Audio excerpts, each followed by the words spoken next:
반갑습니다. 오늘의 말씀은 출애굽기 25장입니다.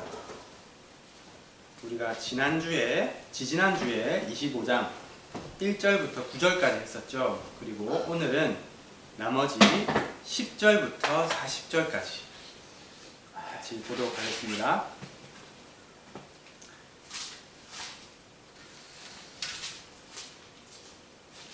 그런데 오늘은 말씀을 먼저 읽지 않을 거예요. 그래서 같이 보면서 읽을 거거든요.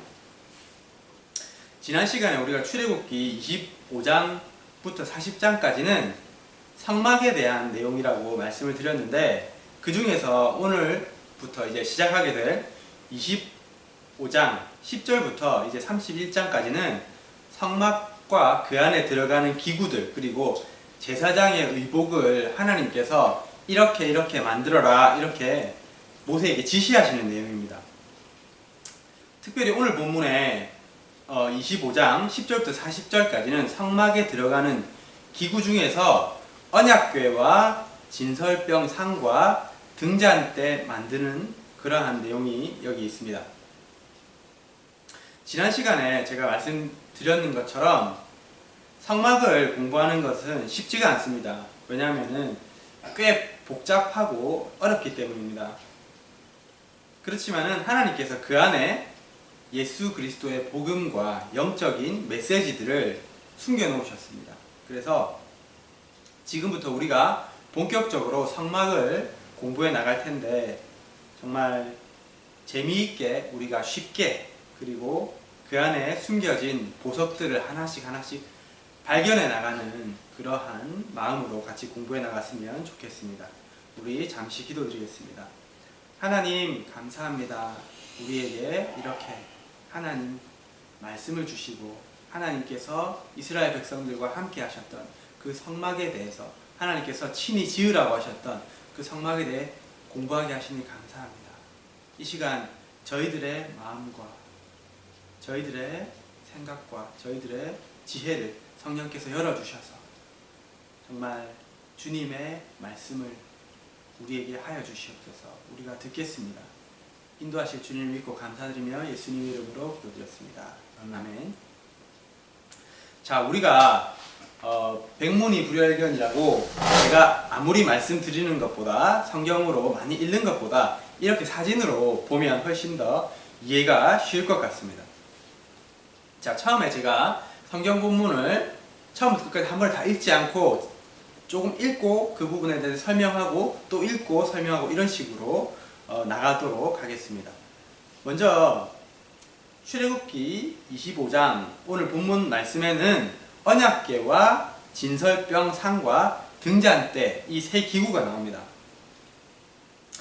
이 세 기구에 공통점이 있습니다. 이 세 기구의 공통점이 뭐냐면, 여기 보시는 이 성소와 지성소가 있는 이 텐트, 이 텐트를 회막이라고 합니다. 그래서 이 회막 안에 들어가는 기구들이라는 공통점이 있습니다. 먼저 성막 전체는 이렇게 생겼는데, 여기가 동쪽 문 출입구입니다. 그리고 여기에 번제단이 있고, 그리고 물두멍이 있고, 그리고 하나님께서 지성소에 계시다고 그렇게 표현하고 있거든요. 거기 있는데, 그리고 그 성소, 지성소에 들어가는 그 입구, 성소 이렇게 있습니다. 자, 이거를 우리가 도면으로 보면 이렇게 동서남북이죠. 이렇게 동쪽 문으로 들어가서 번제단, 그리고 물두멍, 그리고 회막이 이렇게 있고, 회막이 중간에 이렇게 천막으로 이렇게 딱 가려져 있어서 여기는 성소, 여기는 지성소 이렇게 있습니다.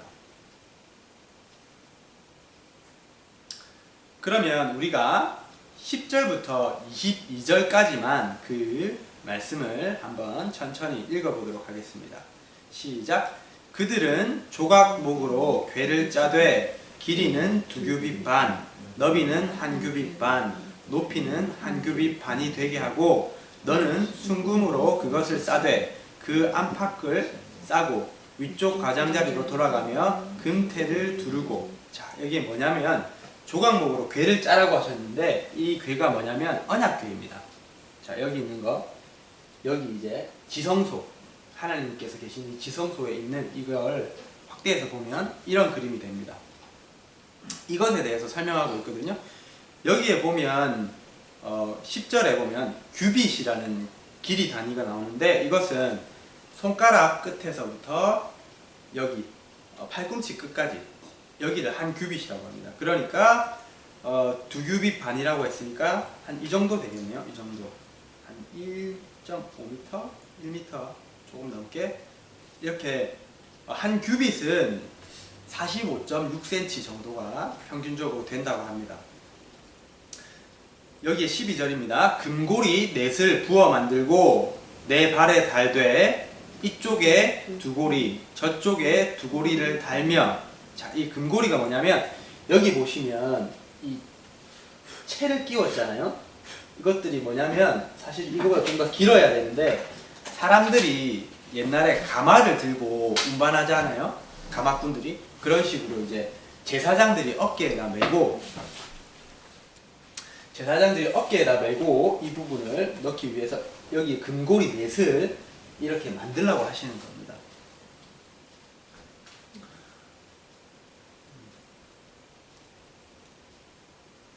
자, 13절입니다. 조각목으로 채를 만들어, 이 채를 말하는 겁니다. 금으로 싸고 그 채를 궤 양쪽 고리에 꿰어서 궤를 매게 하며 채를 궤 고리에 꿰인 채로 두고 빼내지 말며, 그러니까 이것을 항상 끼워두고 빼내지 말라는 말씀입니다. 내가 내게 줄 증거판을 궤 속에 들쥐며, 증거판이 뭐냐면 하나님께서 모세에게 주시는 그 10계명이 적힌 그 2 돌판 있잖아요.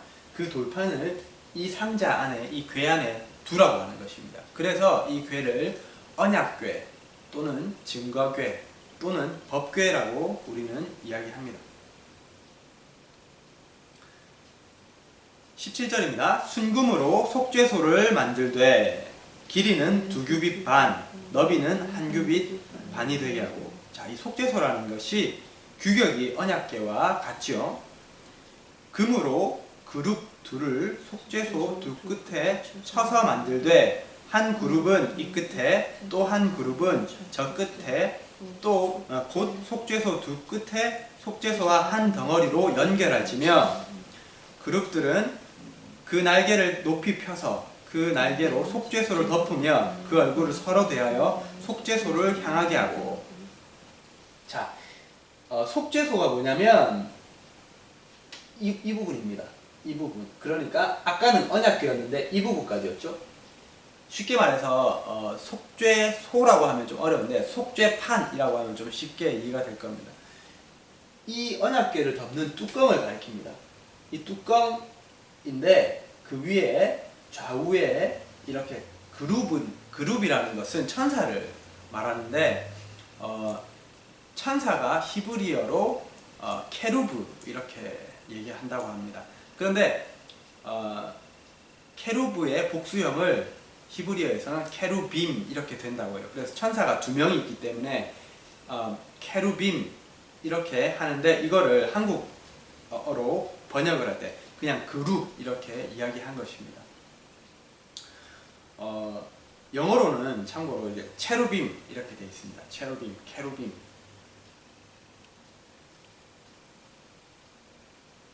자, 21절입니다.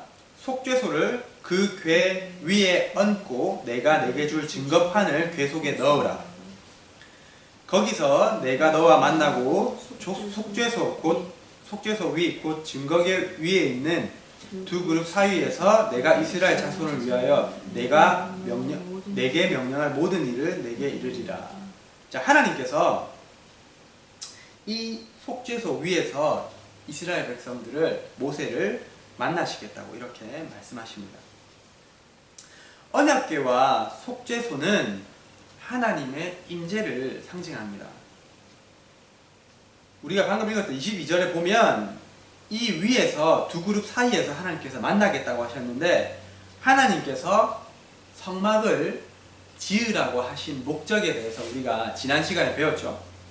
그게 뭐냐면 하나님께서 이스라엘 백성들과 함께 이제 광야 생활을 하게 될 텐데 이스라엘 백성들과 함께 하실 그 처소를 만들기 위해서 이 성소를 지으라고 하셨습니다. 하나님께서 이곳에 계시면서 이스라엘 백성들과 함께 하시겠다는 것입니다.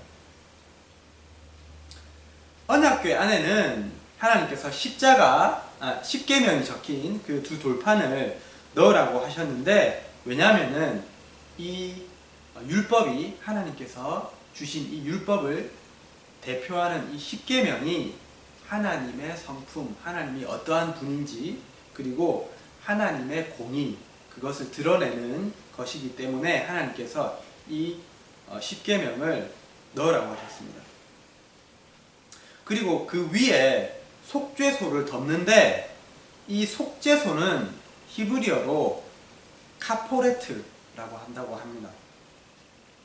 이 단어는 카파르라는 단어에서 그 어원이 있는데 이 카파르라는 단어는 1차적으로 덮개, 뚜껑이라는 의미가 있습니다. 그리고 2차적으로 더 나아가서는 죄를 덮어서 용서한다. 이러한 의미가 있습니다. 그래서 이 속죄소로 이 하나님의 율법이 담겨 있는 이 언약궤를 덮는 것은 어떠한 의미가 있냐면 하나님께서 우리를 이 율법에 적힌 대로 심판하시지 않고 하나님께서 우리 죄를 덮어서 속죄해 주시겠다라는 의미가 있는 것입니다. 그렇기 때문에 우리가 하나님으로부터 우리의 죄를 용서받고 그리고 구원을 받을 수 있는 것은 우리가 이 율법을 지켜서 얻은 의 때문이 아니라 하나님의 은혜 때문인 것을 우리가 알 수 있습니다. 그래서 이 속죄소는 또 다른 이름이 있습니다. 영어로는 mercy seat라고 하는데 우리나라 말로는 시은좌라고 합니다. 은혜를 베푸는 자리. 하나님께서 우리의 죄를 덮어주시고 속죄해 주시면서 우리에게 은혜를 주시는 그 자리라는 이름이 있는 것입니다. 두 천사가 이곳에 있는 이유는 천사가 하늘에서 하는 일이 뭐죠? 천사들은 하나님 옆에 있으면서 하나님을 보좌하고 그리고 하나님을 찬양하는 그 일을 한다는 것을 여기서 보여주고 있는 것입니다. 여기서 특이한 것은 우리가 어디를 찾아봐도 하나님으로 생각되는 그 형상이 하나도 없습니다. 왜냐하면 하나님은 영이시기 때문에 우리 눈으로 볼 수 없고 손으로 만질 수 없는 분입니다. 그렇기 때문에 하나님은 십계명에서 너희는 어떠한 형상도 만들어서 우상으로 섬기지 말라 이렇게 말씀하셨습니다.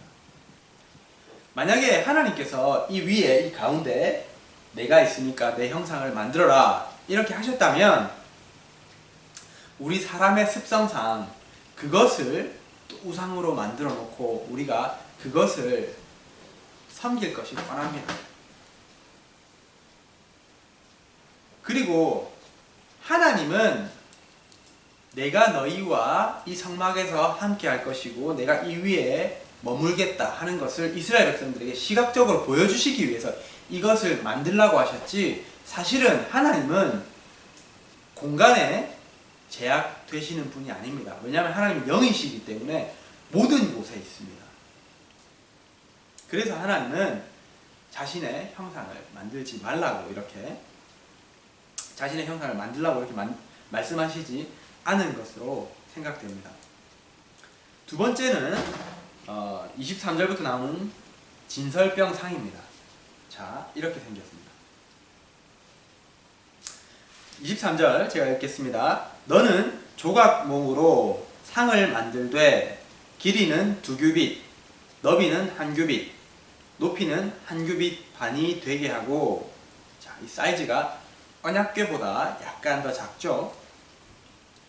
순금으로 싸고 역시 나무로 만들어서 순금으로 그 겉을 쌉니다. 주위에 금태를 두르고 그 주위에 손바닥 넓이만한 턱을 만들고, 이 턱 보이시죠? 턱. 빵이 떨어지지 않게 하는, 그것을 위하여 금고리 넷을 만들어 그 네 발 위 네 모퉁이에 달되. 자, 언약궤와 마찬가지로 이 금고리 넷을 만들어서 이렇게 채를 낄 수 있도록 이렇게 만든 것입니다.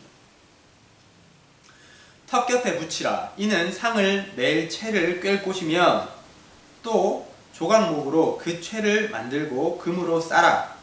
이거죠. 상을 이것으로 맬 것이니라.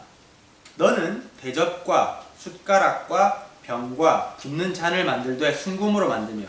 자, 여기 이 그림에는 없지만은 또 이 위에다 올려두는 것들을 만들라 하셨는데, 첫 번째로 대접입니다. 이 대접은 아마도 여기에 설명이 없어서 우리가 정확하게 알 수는 없지만은 이 진설병, 이 빵을 올려두는데 사용했거나 아니면은 이 진설병을 부어서 나르는데 사용했던 대접으로 그렇게 추측됩니다.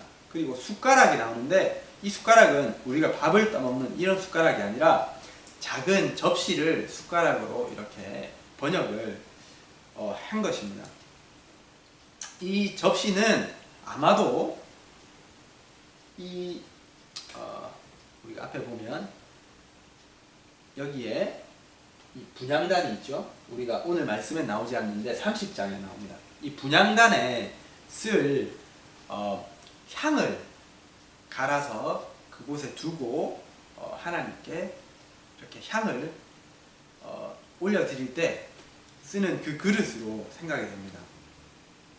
그리고 병과 붓는 잔이 있는데, 하나님께 드리는 제사 중에서 번제는 우리가 예상할 수 있듯이 태워서 드리는 제사고, 그리고 소제라는 게 있습니다. 소제는 곡식을 태워 드리는 제사입니다. 그리고 전제라는 게 있는데, 전제는 부어 드리는 제사거든요.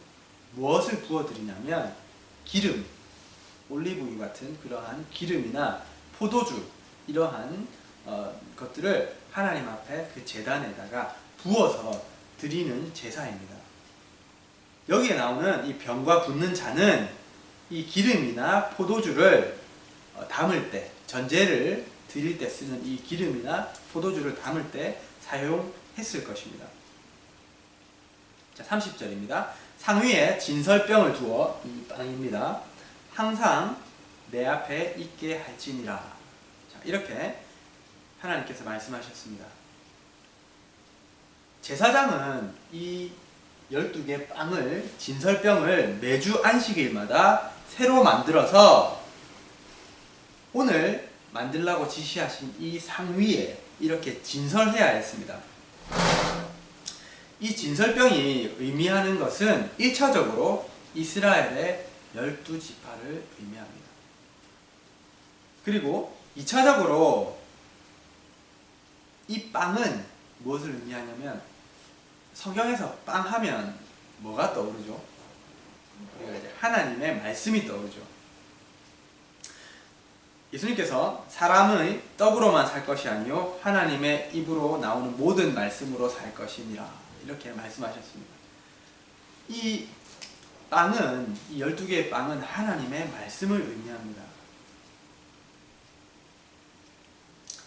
30절에 하나님께서 이 상을 만들어서 이 상 위에 진설병을 항상 두어라. 이게 매주 이제 제사장이 가서 이제 안식일마다 7일 동안 진설하고 새 것으로 바꾸고 이런 식으로 하거든요. 이렇게 항상 하나님의 말씀이 이 성소 가운데 있게 해라, 이렇게 말씀하셨습니다. 우리의 마음은 하나님께서 거하시는 곳입니다. 다시 말해서 성소이죠. 그래서 이 성소 안에 하나님의 말씀이 항상 있게 하라는 것입니다. 정말 우리가 드리고 우리가 듣는 이 말씀이, 이 주일날 듣는 이 말씀이 정말 하나님 앞에 우리 마음 안에 있는 이러한 진설병과 같이 항상 있는 그러한 빵이 되기를 바랍니다. 또 이 진설병이 의미하는 것은 무엇이냐면 예수님입니다. 제가 좀 전에 이 진설병이 이 빵이 의미하는 것은 말씀이라고 했는데 요한복음 1장에 보면 말씀이 육신이 되어 오신 분이 예수님이라고 이야기합니다. 그리고 예수님은 자신을 나는 생명의 떡이다. 나를 먹으라. 이렇게 말씀하셨습니다. 그래서 이 진설병은 말씀 그리고 예수님을 의미하는 것입니다. 그리고 하나님께서 만들라고 하신 이 상은 우리가 원어로 보면 어떤 뜻이냐면 식탁, 밥 먹는 곳, 식사 교제를 하는 곳 이러한 의미입니다. 그래서 우리가 식탁에서 밥을 먹으면서 다른 사람들과 교제를 나누고 그리고 대화를 하는 것처럼 정말 우리가 말씀을 보면서 하나님과 소통하고 하나님의 말씀을 듣고 우리의 또 마음을 또 하나님께 말씀드리고 이렇게 하는 그러한 의미가 있는 것입니다. 자, 그 다음으로는 등잔대입니다. 제가 먼저 사진을 이렇게 보여드리겠습니다. 메노라라고 하는 이 등잔대입니다. 31절 말씀입니다. 너는 순금으로 등잔대를 쳐 만들되 그 밑판과 줄기와 잔과 가지를 꽃받침과 꽃을 한 덩어리로 연결하고 6가지를 등잔대 곁에서 나오게 하되, 자, 6가지 있죠. 하나, 둘, 셋, 넷, 다섯, 여섯.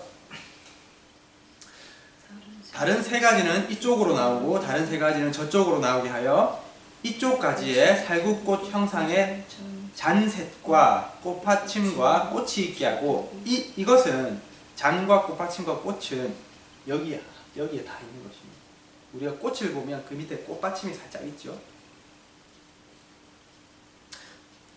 저쪽 가지에도 살구꽃 형상의 잔셋과 꽃받침과 꽃이 있게 하여 등잔대에서 나온 가지 6을 갖게 할지며, 34절 등잔대 줄기에는 살구꽃 형상의 잔넷과 꽃받침과 꽃이 있게 하고, 자, 딴 데는 다 3개가 있는데 이 줄기에는 4개가 있습니다.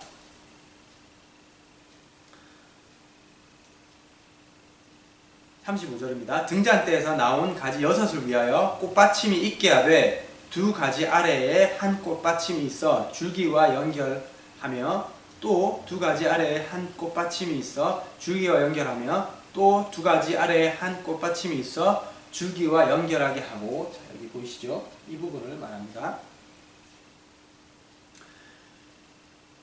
36절 그 꽃받침과 가지를 줄기와 연결하여 전부를 순금으로 쳐 만들고, 37절 등잔 7을 만들어 그 위에 두어 앞을 비추게 하며, 여기입니다. 등잔 7.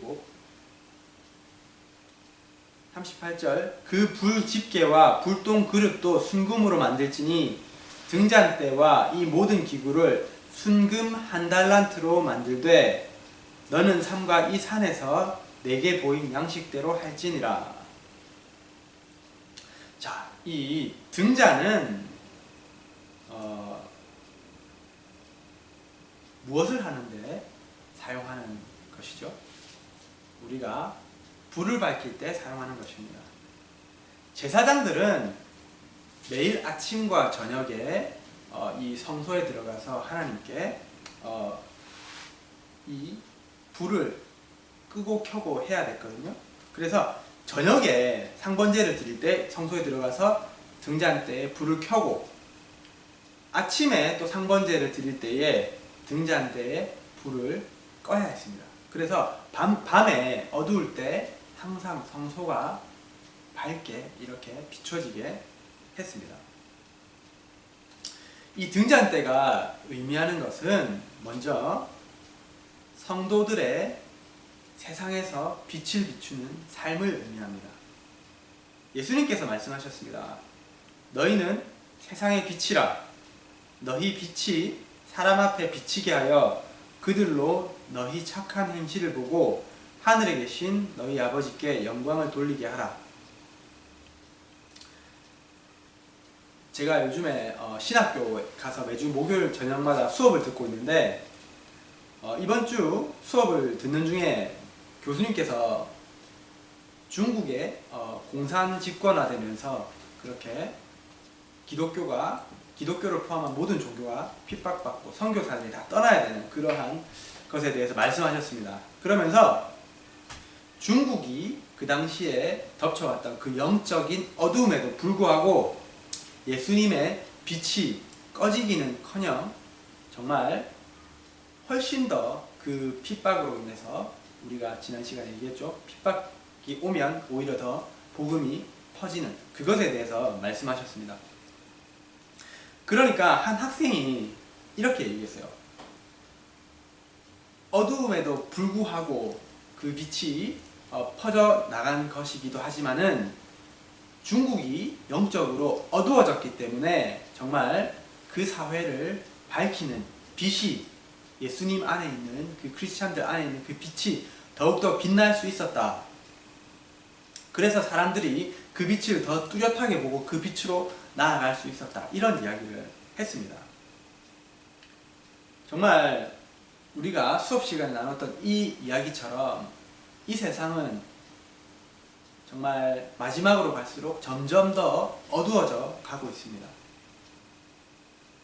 그렇지만은 그럼에도 불구하고 우리가 예수님의 빛으로서 그 어두워져가는 세상에서 빛을 발하고 정말 이 어두움 때문에 오히려 우리들의 그 빛이 더욱더 발하는 그러한 저와 여러분이 되기를 축복합니다. 그런데 이 불을 밝히려면 이 불이 혼자서 탈 수 있습니까? 탈 수 없습니다. 연료가 있어야 되는데 이 연료가 기름입니다. 우리가 성경에서 기름 하면 무엇을 상징하죠? 성령을 상징합니다. 우리가 세상에서 빛을 밝히는 삶을 살려면 우리의 힘으로 되지 않고 연료가 있어야 되는데 즉 성령의 충만함이 성령의 기름 부으심이 있어야 된다는 것입니다. 38절에 보면 하나님께서 불집게와 불똥 그릇을 순금으로 또한 만들라고 하셨는데 이 불집게는 불을 이렇게 집는 그런 용도가 아니라 이 기름에다가 이렇게 심지를 이렇게 해서 심지에다 불을 붙이잖아요. 그 심지가 다 타고 나면 그것을 자를 때 쓰는 이 도구가 이 집게입니다. 그리고 불똥 그릇은 어디에 쓰는 거냐면 타고 남은 그 찌꺼기 있잖아요. 찌꺼기나 재 같은 것 이런 것들을 이렇게 받아서 치우는 그러한 것입니다. 우리가 초를 쓰다 보면 그 심지가 이렇게 떨어지지 않고 이렇게 길게 있으면 어떻게 되죠? 불을 밝혔을 때 그을음이 생기고 불이 깨끗하지 않습니다. 그리고 그 초 안에, 그 촛농 안에 이물질이 있으면, 더러운 것들이 있으면 불이 깨끗하지 않고 더러운 것을 우리는 봅니다.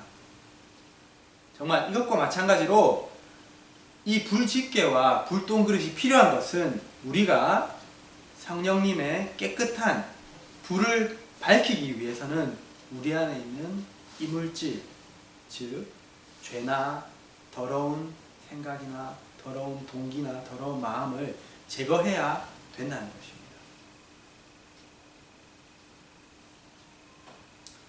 그리고 36절에 보면 꽃받침과 가지를 이 전체 한 덩어리를 순금으로 한 덩어리의 순금을 쳐서 이렇게 만들라고 했습니다. 그러니까 이런 것들을 하나하나 만들어서 붙이는 것이 아니라 한 덩어리에서 이렇게 다 쳐서 만들라고 말씀하셨습니다. 이것이 의미하는 것은 예수님께서 말씀하셨습니다. 나는 포도나무요 너희는 가지라. 이게 어떻게 보면 나무같이 생겼죠. 그가 내 안에 내가 그 안에 거하면 사람이 열매를 많이 맺나니 나를 떠나서는 너희가 아무것도 할 수 없음이라. 우리가 이 빛을 밝히기 위해서는 우리는 이 가지라고 예수님께서 말씀하셨잖아요. 그래서 이 줄기에 이 몸통에 잘 붙어 있어야 되는데 그래야지만 우리가 하나로 이 몸통과 연결돼서 잘 붙어 있어야지만 우리가 빛을 밝힐 수 있고 그리고 성령의 열매를 맺을 수 있다는 의미가 있습니다. 그리고 33절, 34절을 보면 각각 각 가지마다 3개씩 그리고 줄기에는 4개 총 22개의 살구꽃을 여기 이렇게 달라고 이렇게 말씀하셨습니다. 왜 살구꽃을 달라고 말씀하셨냐면 이 살구가 히브리어로 쏴케드라고 합니다. 그런데 이 쏴케드라는 이 살구가 밤을 새우다, 경계하다, 주의하다 라는 의미가 있는 쏴카드, 쏴케드 이 쏴카드랑 발음이 굉장히 비슷합니다. 그래서 이 살구꽃을 보면서 하나님께서 말씀하시는 것은 너희가 경계하고 깨어 있어라 이렇게 말씀하시는 것입니다. 제사장들은 이 등잔 때에 불을 밝히러 가서 이 살구꽃을 볼 때마다 아 내가 주의하고 깨어 있어야 되겠구나 그런 것을 느꼈을 것입니다. 우리도 마찬가지로 정말 이것을 보면서 아 마지막 때에 우리가 더 근신하고 깨어서 정말 사단의 간궤를 파악하고 우리가 정말 그것을 무찔러 이기면서 예수님을 기다리는 그러한 순결한 신부가 되어야 되겠다. 그런 것을 상기할 수 있습니다. 또 27절에 보면 7 등잔을 만들어서 그 위에 두어서 앞을 비추게 하라. 이렇게 말씀하고 있습니다. 자, 이 구조를 다시 한번 보면 우리가 이 성막에 들어가면 왼쪽에 등잔대가 있고 오른쪽에 이 진설병 상이 있습니다. 그러니까 그 앞을 비추게 하라 하면 뭐 물론 여기도 다 비추겠지만 여기를 비추게 하라는 것입니다. 이 말씀을 보면서 제가 느낀 것은 진설병은 앞에 설명한 것처럼 하나님의 말씀을 상징하고 그리고 예수님을 상징한다고 했습니다. 우리가 하나님의 말씀을 제대로 이해하기 위해서는 그냥 읽어서 되는 것이 아니라 우리가 이 하나님의 말씀을 읽을 때 성령의 불이 비춰져야지 우리가 제대로 이 말씀을 이해할 수 있습니다.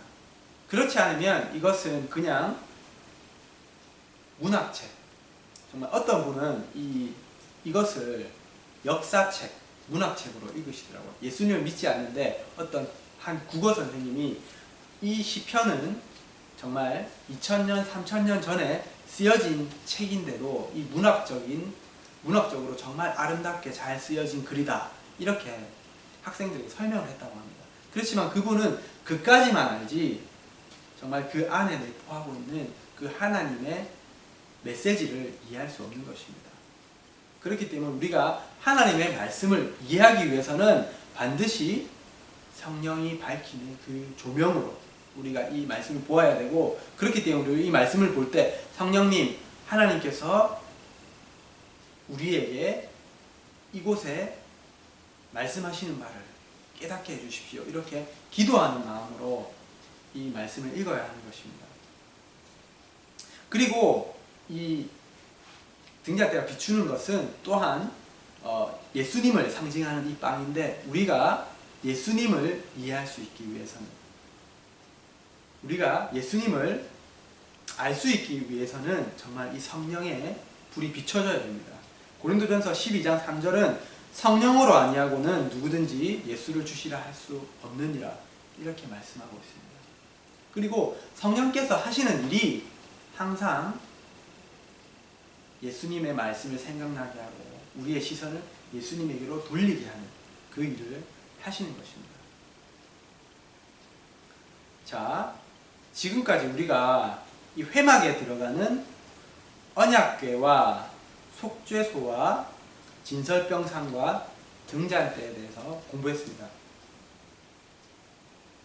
이 지성소의 언약궤 위 그리고 속죄소는 하나님의 임재를 상징하는 곳입니다. 그리고 진설병상과 등잔대가 있는 이 성소는 하나님께서 계신 이 지성소로 들어가는 입구입니다. 우리가 하나님께 들어가기 위해서는 이 하나님의 말씀과 그리고 성령 그리고 이 두 가지가 의미하는 예수님이 있어야지 우리가 하나님이 계신 곳으로 갈 수 있다는 것을 의미합니다. 그리고 또 한 가지 재밌는 것은 하나님의 말씀을 상징하는 이 진설병과 그리고 성령을 상징하는 이 등잔대가 이렇게 서로 마주보고 있다는 것입니다. 오늘날에 어떠한 교회들은 우리는 말씀 중심이야. 우리는 하나님의 말씀만 붙잡고 간다. 이렇게 강조하는 교회도 있고 어떠한 교회는 우리는 하나님의 말씀보다 성령의 기름 부으심, 성령의 능력과 역사 이런 것을 더 중요시한다. 이러면서 서로 편을 가르는 그러한 것들을 우리가 보게 됩니다. 그렇지만은 이것은 둘 다 건강하지 못한 것입니다. 우리가 하나님께 가기 위해서는 성령과 말씀이 함께 균형을 맞추고 있어야지 우리가 하나님께 바르게 갈 수 있다는 것을 또 이 구조가 우리에게 보여주는 것입니다. 우리가 오늘 배웠던 이 기구들과 이 성막의 구조를 생각하면서 우리가 하나님께로 어떻게 들어가야 되는지, 어떻게 하나님과 더 가까이 갈 수 있는지 그것을 정말 배우고 우리 마음으로 느끼고 그렇게 해서 실제로 우리가 하나님 앞에 더 가까이 갈 수 있는 그러한 저와 여러분이 되었으면 좋겠습니다. 자, 제가 기도하고 말씀을 마치겠습니다. 하나님 감사합니다. 정말 우리를 사랑하셔서 우리와 늘 함께 계시겠다고 그렇게 하나님께서 계시는 그 성소를 만들어 보여주심을 감사드립니다. 주님, 그리고 이 성소 안에 참으로 많은 하나님의 보석들을 숨겨 놓으셨음을 감사드립니다.